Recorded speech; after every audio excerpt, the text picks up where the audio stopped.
Olympic संघ के president एवं सेक्रेटरी जनरल, सभी खेल संघों के अध्यक्ष, आदरणीय प्रधानमंत्री जी, माननीय विधि मंत्री श्री किरण रिजिजू जी, माननीय खेल मंत्री श्री अनुराग ठाकुर जी, माननीय खेल राज्य मंत्री श्री निशित प्रमाणिक जी, भारतीय ओलंपिक संघ के प्रेसिडेंट एवं सेक्रेटरी जनरल, सभी खेल संघों के अध्यक्ष, माननीय खेल मंत्री श्री अनुराग ठाकुर जी, माननीय प्रमाणिक जी, भारतीय ओलंपिक संघ के प्रेसिडेंट एवं सेक्रेटरी जनरल, सभी खेल संघों के अध्यक्ष,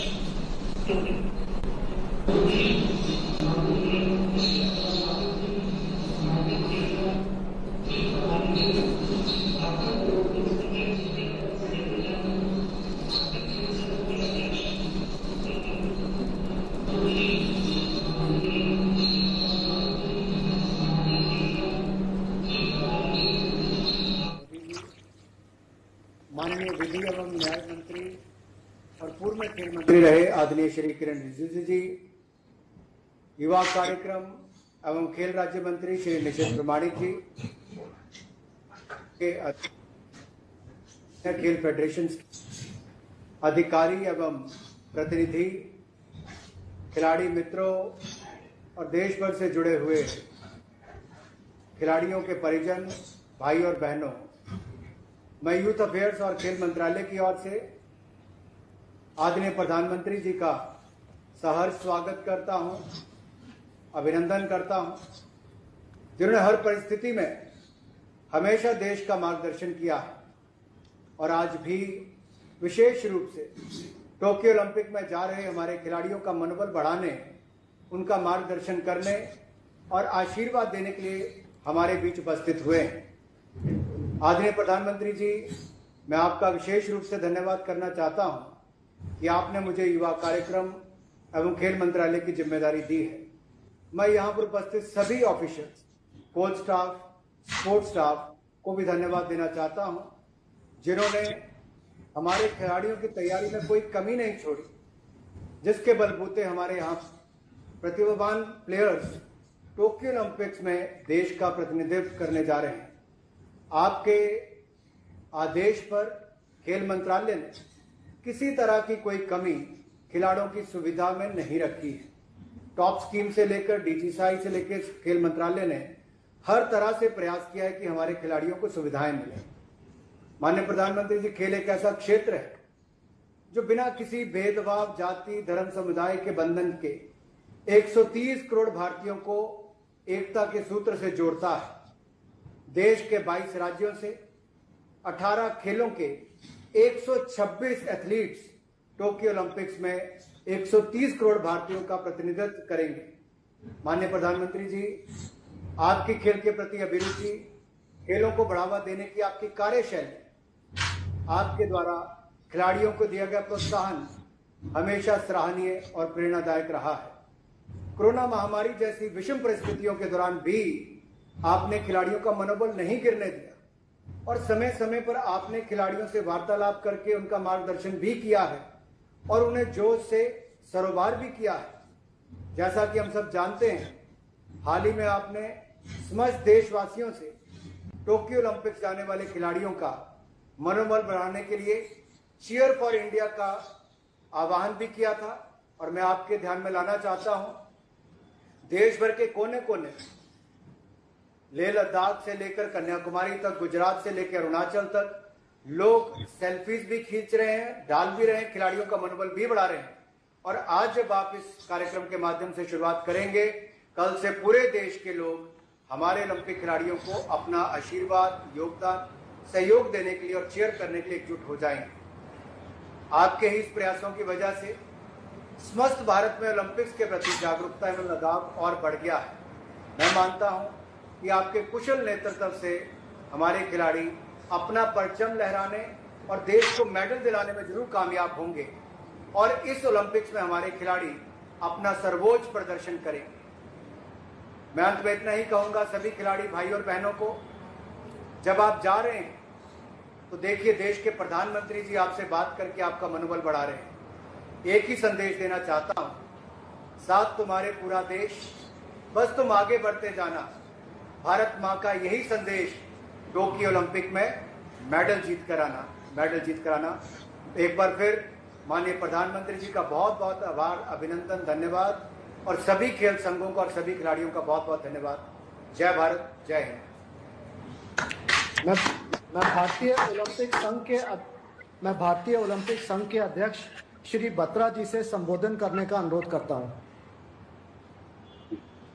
Honorable Prime Minister Shri Narendra Modi ji, Honorable Sports Minister Shri Anurag Thakur ji, Honorable Law and Justice Minister Shri Kiran Rijiju ji, Honorable Minister of State for Sport Shri Nishit Parmanik ji, dear athletes and officials, it is an honor and privilege for every member of Indian contingent कि वह Tokyo जाने से पहले अपने देश के प्रधानमंत्री जी से शुभकामनाएं और आशीर्वाद लें। I would like to share with the Honorable Prime Minister कि हमारा जो डेलीगेशन टोक्यो जा रहा है उसमें 67 male athletes, 52 female athletes, 58 team officials, 43 alternate athletes and other officials और 8 कंटिंजेंट स्टाफ, टोटल हमारा कंटिंजेंट 228 का है। भारत के एथलीट 85 मेडल पॉसिबिलिटीज पर compete करेंगे टोक्यो ओलंपिक्स में। सर, भारत का पहला कंटिंजेंट 17 जुलाई 2021 को भारत से टोक्यो के लिए जाएगा, जिसमें 90 एथलीट्स और ऑफिशियल्स होंगे। भारत के एथलीट्स और ऑफिशियल्स जो विदेश में ट्रेन कर रहे हैं वह डायरेक्टली वहीं से टोक्यो जाएंगे। National sports federation, ministry of youth affairs and sports authority India and mission Olympic cell ने जो पिछले 5 साल में सपोर्ट किया है एथलीट्स का ट्रेनिंग के लिए, इंडियन ओलंपिक एसोसिएशन इन सब का तहे दिल से धन्यवाद करना चाहती है। I would also like to credit all our athletes who have personified the meaning of true sportsperson spirit as they have faced difficult circumstances with courage, determination and intense focus to achieve their goals. Honorable Prime Minister Sir, Bharat का पूरा जो Tokyo जा रहा है is looking up to you, sir, and the example you have set for us to forge ahead on our path to achieving excellence for India. इस विषय में I am confident that your best wishes will go a long way in adding to the motivation of our athletes as they compete to bring glory to our country. I conclude by conveying my sincere thanks to all present here today for showing their support and best wishes to the athletes and officials representing India in the Tokyo Olympics. May our athletes feel the strength and prayers of every Indian citizen cheering from them for their homes. Thank you, Honorable Prime Minister, sir. Thank you, everyone. Jai Hind. अब मैं Tokyo जाने वाले athlete से request करूंगा कि वे माननीय प्रधानमंत्री जी से संवाद करें। सबसे पहले मैं दीपिका कुमारी जी से अनुरोध करूंगा। दीपिका जी नमस्ते। नमस्ते सर। दीपिका जी, पिछली मन की बात में मैंने आपकी और कई साथियों की चर्चा की थी। अभी पेरिस में गोल्ड जीतकर आपने जो करिश्मा किया, उसके बाद तो पूरे देश में आपकी चर्चा हो रही है। अब आप रैंकिंग में वर्ल्ड नंबर 1 हो गई हैं। मुझे पता चला है कि आप बचपन में आम तोड़ने के लिए निशाना लगाती थी। आम से शुरू हुई आपकी यात्रा बहुत खास है। अपनी इस यात्रा के बारे में देश बहुत कुछ जानना चाहता है। अगर आप कुछ बताएं तो अच्छा होगा। मेरी यात्रा बहुत अच्छी रही सर। स्टार्टिंग से ही आम मुझे बहुत पसंद था, इसलिए स्टोरी पर ही। बट मैंने बैम्बू ब्रो से स्टार्ट किया था और फिर धीरे धीरे मैं मॉडर्न बो पे आई थी सर। बहुत अच्छी रही। स्टार्टिंग में थोड़ा सा स्ट्रगल हुआ था बिकॉज फैसिलिटीज वहाँ अच्छी नहीं थी। उसके बाद एक साथ आर्चरी करने के बाद काफी अच्छी फैसिलिटीज मिली सर और काफी अच्छे कोच भी मिले मुझे। दीपिका जी, जब आप सफलता के इतने शिखर पर पहुंच जाते हैं तो लोगों की आपसे अपेक्षाएं भी बढ़ जाती हैं।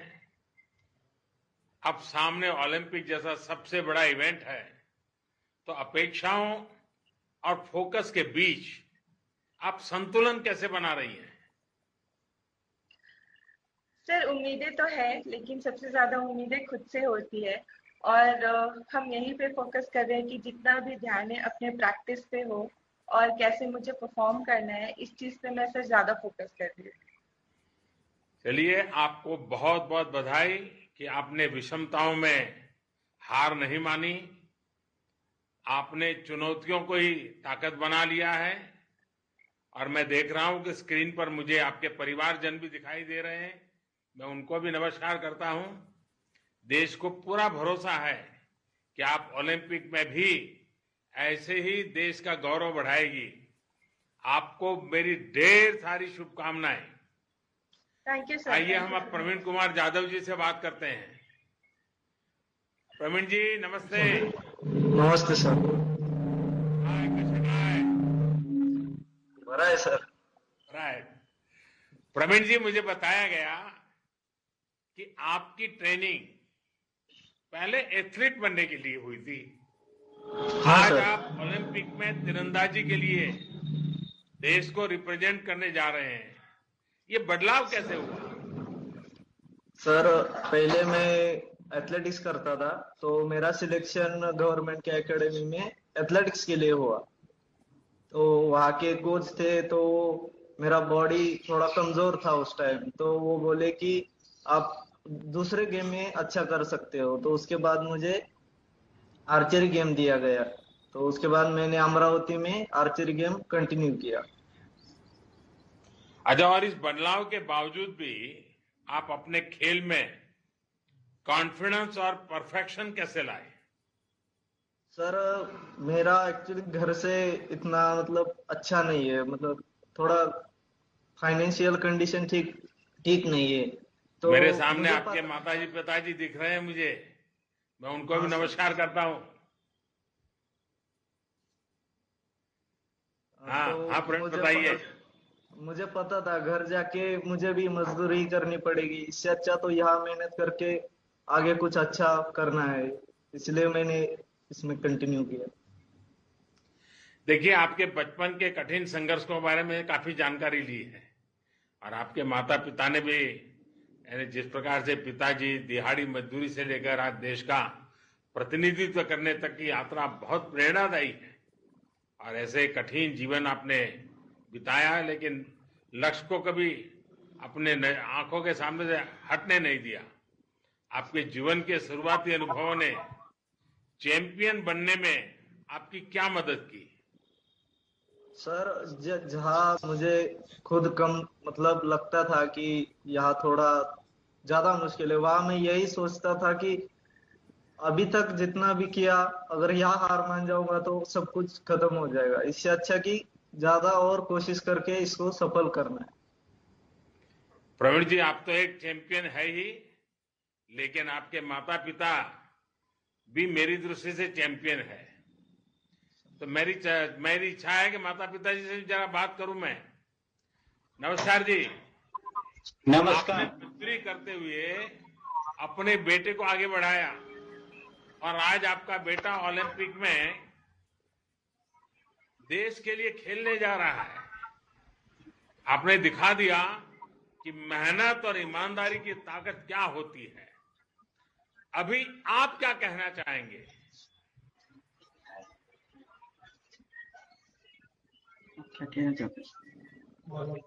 प्रवीणला अजून पुढे जावं. खेळून प्रवीणच्या पाठीमागे 4 मुली आहेत, ते सुद्धा त्यांनी जाऊन पुढं प्रवीण सारखं ऑलिम्पिक घेऊन यावं. वाह प्रकृति बरी आहेत ना? हा बरे. बरी है। देखिए, आपने साबित कर दिया है कि अगर कुछ करने की चाह हो तो परेशानियां किसी को रोक नहीं सकती। आपकी सफलता से ये भी स्पष्ट हो गया कि ग्रास रूट स्तर पर अगर सही चयन हो तो हमारे देश की प्रतिभा क्या नहीं कर सकती। प्रवीण, आपको बहुत बहुत शुभकामनाएं हैं मेरी। और फिर से एक बार आपके माता पिताजी को भी प्रणाम है। और जापान में जमकर खेलिएगा।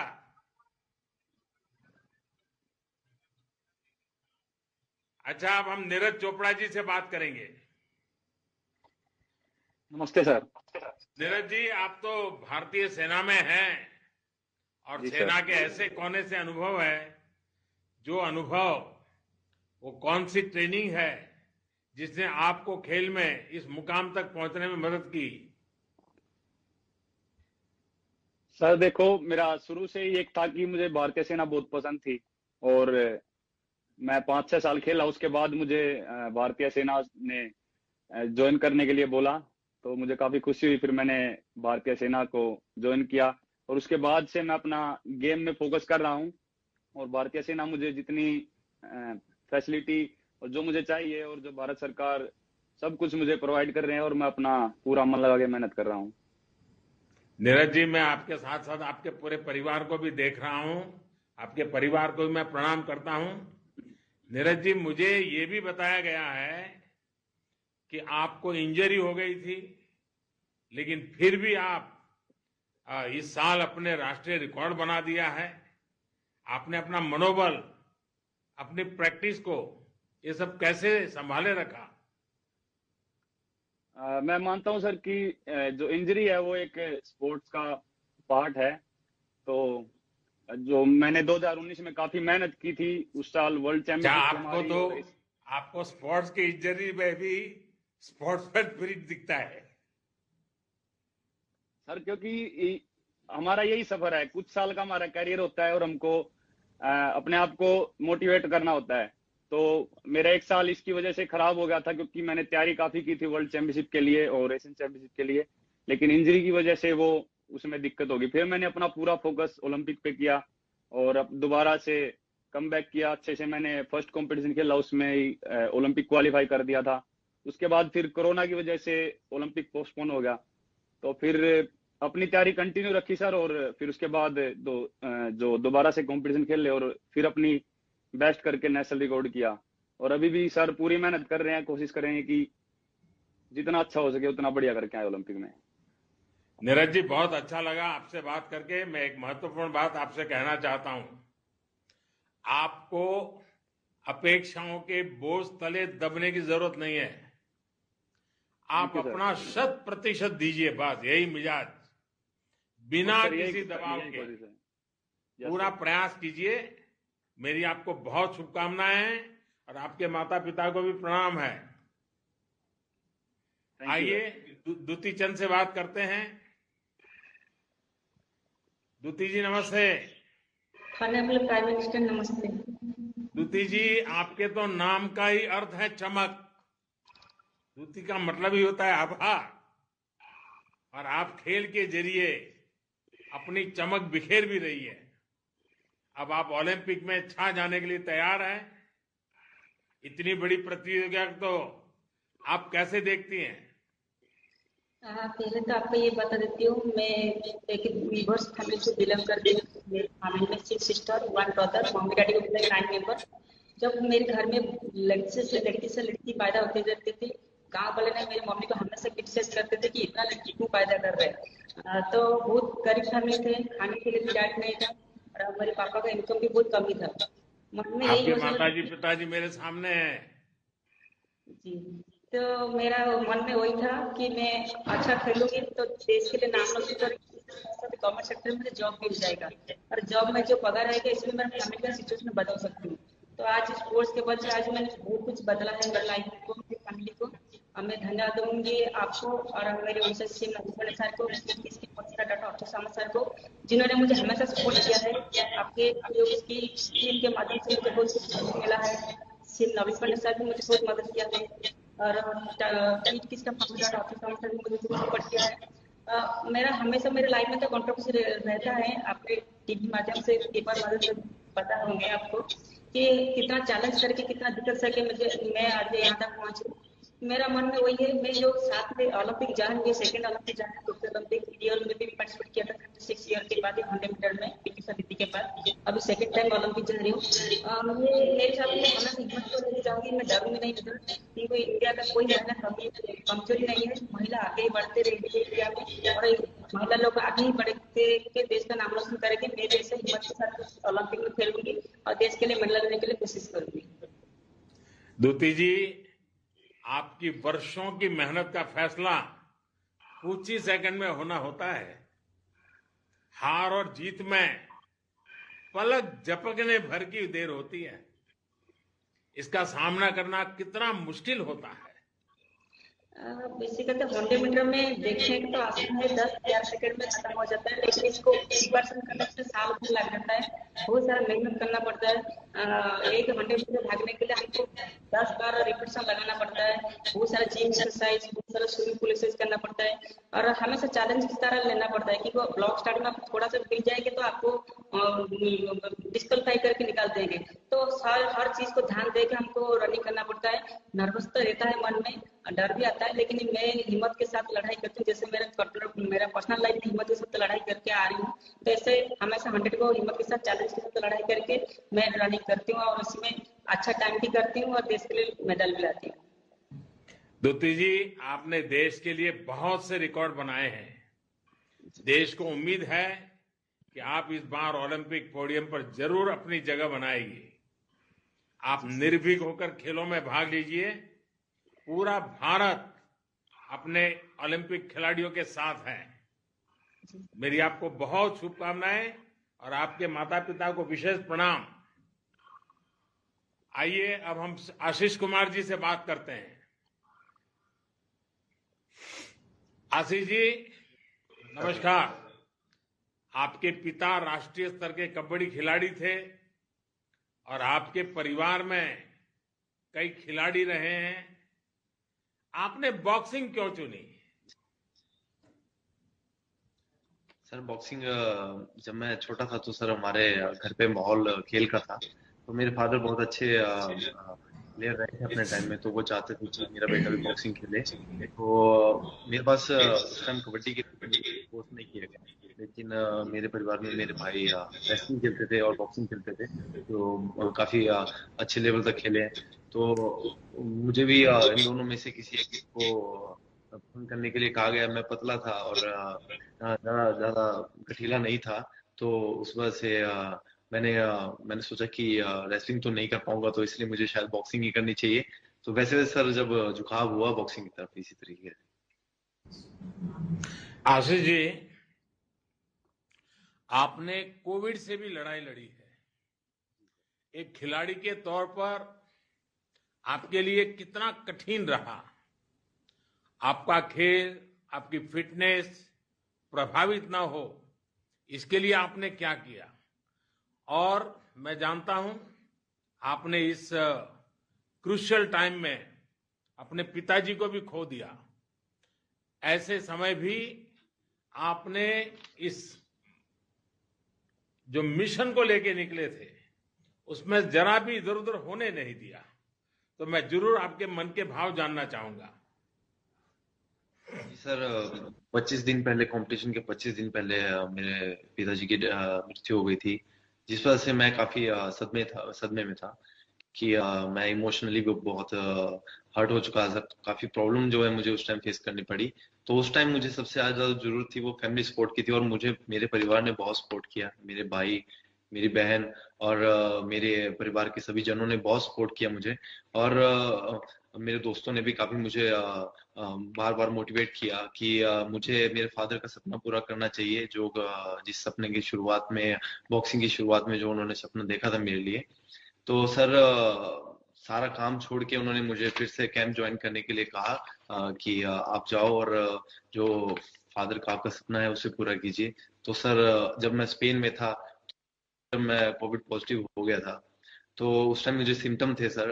तो कुछ दिन मुझे सिम्टम रहे वहां पे, लेकिन सर वहां पे फैसिलिटी थोड़ी मेरे लिए स्पेशल करवाई गई, और जो हमारे टीम डॉक्टर थे डॉक्टर करण, जो उन्होंने, उनके साथ रेगुलरली कांटेक्ट में था मैं, और स्टाफ के साथ भी कांटेक्ट। तो प्रैक्टिस के लिए मेरे वहां पे स्पेशल जो है स्पेस जो है एक अवेलेबल करवाया गया था सर, जहाँ पे मैं प्रैक्टिस करता था, थोड़ी फिटनेस करता था। लेकिन फिर भी सर काफी टाइम लग गया रिकवरी के लिए कोरोना से। तो रिकवरी के लिए काफी टका। फिर जब मैं वापस इंडिया आया सर, तो फिर जब मैं कैंप में रिटर्न हुआ, तो वहाँ पे मेरे कोचेज और सपोर्टिंग स्टाफ ने बहुत मेरी हेल्प की। धर्मेंद्र सिंह यादव मेरे कोच हैं, उन्होंने मुझे बहुत बहुत हेल्प की उन्होंने, और मेरी गेम में फिर से, मेरे रिदम में मेरे को फिर से वापस लाने के लिए। आशीष जी, आपके परिवारजनों को भी मैं प्रणाम करता हूं। और आशीष जी, आपको याद होगा सचिन तेंदुलकर जी एक बड़ी महत्वपूर्ण खेल खेल रहे थे और उसी समय उनके पिताजी का स्वर्गवास हुआ था, लेकिन उन्होंने खेल को प्राथमिकता दी और खेल के माध्यम से अपने पिता को श्रद्धांजलि दी। आपने भी वैसी ही कमाल की है। आपने आज अपने पिताजी को खोने के बावजूद भी देश के लिए, खेल के लिए पूरा मन वचन एक प्रकार से जुट गए हैं। आप सचमुच में, आपका उदाहरण बड़ा प्रेरक है। आप एक खिलाड़ी के तौर पर हर बार विजेता साबित हुए हैं। इसके साथ ही एक व्यक्ति के तौर पर आपने शारीरिक और भावनात्मक चुनौतियों दोनों पर विजय प्राप्त की है। आपसे पूरे देश को बहुत उम्मीद है। हमें विश्वास है कि ओलंपिक के प्लेटफॉर्म पर भी आप अच्छा प्रदर्शन करेंगे। मेरी तरफ से आपको बहुत शुभकामनाएं हैं। आपके परिवारजन को भी मेरा प्रणाम है। धन्यवाद। आइए, हम सबका परिचित चेहरा है, परिचित नाम है, हम मैरी कॉम से बात करते हैं। मैरी कॉम जी, नमस्ते। प्रणाम। नमस्ते सर। आप तो ऐसी खिलाड़ी है जिनसे पूरा देश प्रेरणा लेता है। इस ओलंपिक दल में भी बहुत से खिलाड़ी ऐसे होंगे जिनके लिए आप स्वयं भी एक आदर्श रही है। अगर वो भी आपको फोन करते ही होंगे, और अगर फोन करते हैं तो आपको क्या पूछते हैं?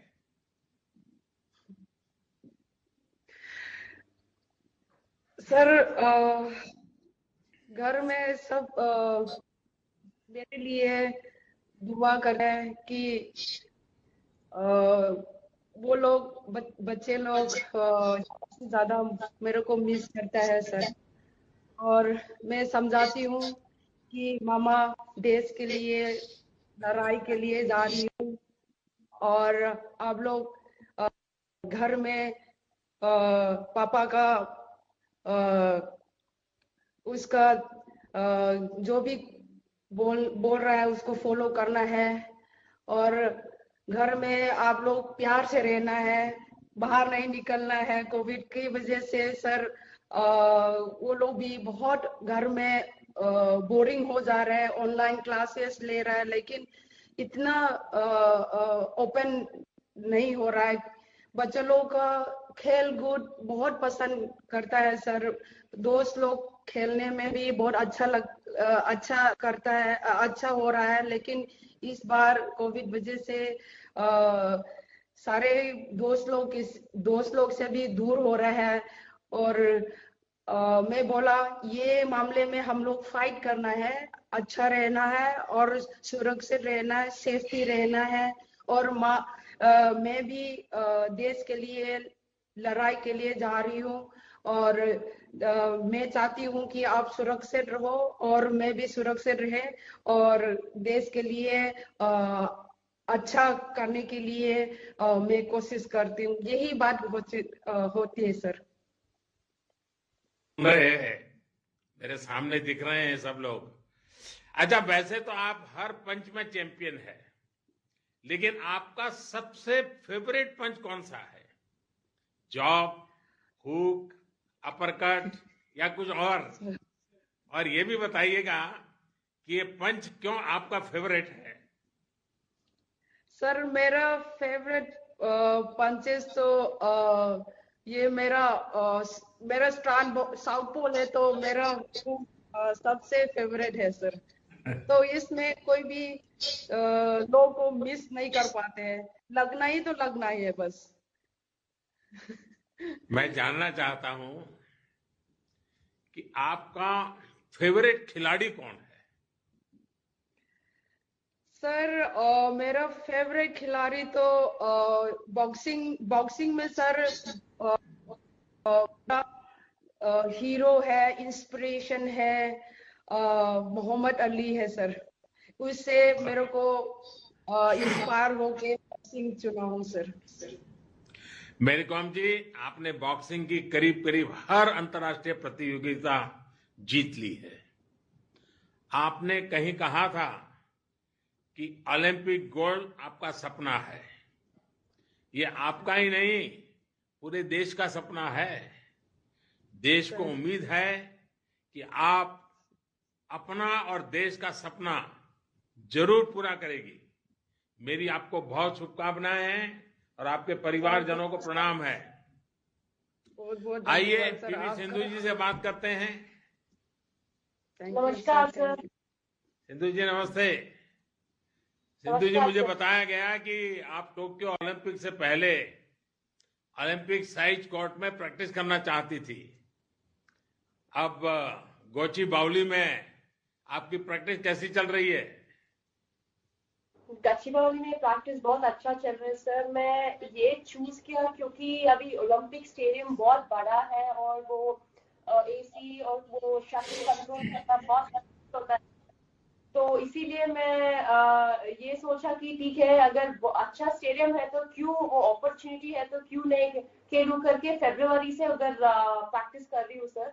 ऑब्वियसली मैं गवर्नमेंट से परमिशन लिया था सर। ऑब्वियसली ये पैंडेमिक के वजह से वो लोग इमीडिएटली परमिशन देके प्रोटोकॉल्स फॉलो करने के लिए बोला था। तो मैं I am very thankful to them क्योंकि as soon as I asked permission उन लोगों ने परमिशन दे दिया सर। तो इसीलिए मैं सोचा ठीक है, अगर अभी से स्टार्ट किया तो वो बड़ा स्टेडियम में खेलना तो टोक्यो जाने के बाद उतना मुश्किल नहीं होता है। I get used to it so quickly, इसीलिए सर। आपके परिवारजन भी मेरे सामने हैं, मैं उनको प्रणाम करता हूं। मुझे याद आता है कि गोपीचंद जी ने एक इंटरव्यू में कहा था कि उन्होंने रियो ओलंपिक के पहले आपका फोन ले लिया था, आपको आइसक्रीम भी खाना अलाउ नहीं किया था। क्या अभी भी आपके आइसक्रीम खाने पर पाबंदी लगी हुई है या कुछ छूट मिली है? सर ऑब्वियसली थोड़ा कंट्रोल करती हूँ सर, क्योंकि एक एथलीट के लिए डाइट बहुत इम्पोर्टेंट है। और अभी ओलंपिक्स है तो तैयारी कर रही हूँ, तो ऑब्वियसली थोड़ा डाइट कंट्रोल तो करूंगी। तो आइसक्रीम उतना नहीं खाती हूँ सर, बस कभी कभी खाती हूँ। देखिए सिंधु जी, माता पिता दोनों खुद स्पोर्ट्स में रहे हैं और इसलिए मेरा मन करता है आज मैं उनसे भी एक बात जरूर करूंगा।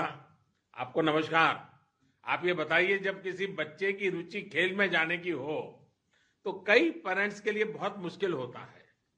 बहुत सारे लोगों को ढेरों आशंकाएं रहती है। आप ऐसे सभी पेरेंट्स के लिए क्या संदेश देना चाहेंगे? बस सर, पेरेंट्स ये जानना चाहिए कि अगर अपने बच्चे हेल्थ वाइज अच्छे होंगे तो सब कुछ बड़ा होगा, क्योंकि आप थोड़ा खेलेंगे तो आपका हेल्थ अच्छा होगा, ऑटोमेटिकली आपका कंसंट्रेशन बढ़ेगा, हर इश्यूज में आप लोग आगे बढ़ेंगे और जरूर आप ऊपर आ सकते हैं। आप एक सफल खिलाड़ी के माता पिता हैं। अपने बच्चों को स्पोर्ट्स पर्सन बनाने के लिए कैसी पेरेंटिंग करनी होती है? सर पेरेंटिंग तो फर्स्ट पेरेंट्स ही तो डेडिकेट करना चाहिए सर, क्योंकि उनको एंकरेज करना है। We have to motivate them and आप तो जानते हैं गवर्नमेंट तो हर तरह से हर खिलाड़ी को सब फैसिलिटी दे रहे हैं। तो काफी सपोर्ट किया है सर, मेरी पूरी जर्नी में उन लोग ने काफी सपोर्ट किया है और स्कूल ने भी मुझे काफी सपोर्ट किया है सर। एला, आपकी जनरेशन एम्बिशियस भी है और मैच्योर भी है। आपने इतनी कम उम्र में विश्व स्तर पर सफलता प्राप्त की है। ऐसे में देश को उम्मीद है कि खेल के सबसे बड़े मंच पर भी आप इसी यात्रा को जारी रखेंगी। मेरी आपको बहुत शुभकामनाएं हैं और आपके माताजी पिताजी को भी मेरा प्रणाम है। वणक्कम। आइए हम सौरभ चौधरी से बात करते हैं। नमस्कार सर। सौरभ जी नमस्ते। आपने इतनी कम उम्र में ही ओलंपिक के लिए क्वालिफाई कर लिया है। कैसे और कब आपका ये मिशन शुरू हुआ? सर 2015 में मैंने शूटिंग अपना स्टार्ट किया था। हमारे पास के गांव में ही एक शूटिंग एकेडमी है, वहाँ पे मैंने स्टार्ट किया। मेरी फैमिली ने भी काफ़ी सपोर्ट किया मुझे। उन्होंने खुद ही कहा कि जब तुझे इतना पसंद है तो ट्राई करना चाहिए। तो मैं वहाँ पे गया, वहाँ पे मैंने ट्राई किया। फिर मुझे अच्छा लगने लगा, धीरे धीरे करते गया और जैसे जैसे धीरे धीरे करते गए ऐसे ऐसे रिजल्ट अच्छा आता गया और रिजल्ट अच्छे आते गए, भारत सरकार हमारी मदद करती गई, तो आज हम यहाँ पर है सर। देखिए, आपके परिवारजन भी बड़े गर्व के साथ आज हम मुझे दर्शन हो रहे हैं उनके भी कि भाई देखिए सौरभ क्या कमाल करेगा, सब उनकी आंखों में बड़ा बड़े सपने दिखाई दे रहे हैं। देखिए सौरभ, मेहनत के साथ साथ शूटिंग में मानसिक एकाग्रता की भी बहुत जरूरत होती है। इसके लिए आप योग वगैरह करते हैं या कुछ और तरीका आपका है जो मुझे भी जानने में खुशी हो और देश के नौजवानों को भी जानने में खुशी होगी? सर मेडिटेशन करते हैं, अपना योगा करते हैं सुबह। और सर शांत रहने के लिए ये तो हमें आपसे जानना चाहिए कि आप इतने बड़े मतलब पूरे हिंदुस्तान को संभाल रहे हो, तो आप उसके लिए क्या करते हो? अच्छा सौरभ, ये बताइए, आपके दोस्त, आपके साथी आपके पास आते हैं कि आपके साथ सेल्फी क्लिक करनी है, तो आपको क्या लगता है? पहले तो नहीं करते होंगे? नहीं, जब मैं घर पर जाता हूँ तो हमारे गांव में पड़ोस में मेरे जो दोस्त है वो आते हैं, वो सेल्फी लेते हैं, मेरे जो पिस्टल है उसके साथ सेल्फी लेते हैं, काफी अच्छा लगता है। देखिए सौरभ, मेरी बातों से लग रहा है कि आप बहुत ही फोकस है, जो आप जैसे युवा के लिए बहुत अच्छी बात है। शूटिंग में भी इसी फोकस और स्थिरता की जरूरत है। आपको तो अभी बहुत लंबी यात्रा करनी है, देश के लिए कई मुकाम हासिल करने हैं। हम सभी को विश्वास है कि आप ओलंपिक में बहुत अच्छा प्रदर्शन करेंगे और भविष्य में भी बहुत आगे आएंगे। आपको और आपके परिवारजनों को मेरा प्रणाम। आइए हम शरद कमल जी से बात करते हैं। शरद जी नमस्ते। नमस्ते सर। शरद जी, आपने 3 ओलंपिक्स में भाग लिया है, आप तो बड़े जाने माने खिलाड़ी हैं। आप उन युवा खिलाड़ियों को क्या सुझाव देंगे जो पहली बार ओलंपिक में देश का प्रतिनिधित्व कर रहे हैं? इस बार जो ओलंपिक्स होने वाली है ये काफी एक नया सिचुएशन में हो रही है, बल्कि ये कोविड-19 के टाइम में हो रही है। तो पिछले 3 जो ओलंपिक्स था, इस ऐसे अनुभव कुछ भी नहीं था जहां पे हमारा कंसंट्रेशन पूरी स्पोर्ट से हटके जो हमारी सेफ्टी के लिए है, जो प्रोटोकॉल्स मेंटेन करना है, उस पर ध्यान चले। मगर इस बार स्पोर्ट्स के अलावा हमें बाकी कुछ में भी ध्यान देना पड़ रहा है। तो मैं यही बोलूंगा कि जो नए जा रहे हैं पहले ओलंपिक्स में, हाँ, जाने से पहले हमें मतलब स्पोर्ट्स ओलंपिक्स बहुत इंपॉर्टेंट है, but at the same time अगर हम प्रोटोकॉल्स और ये सही नहीं मेंटेन करते हैं तो हम गेम से ही बाहर हो सकते हैं।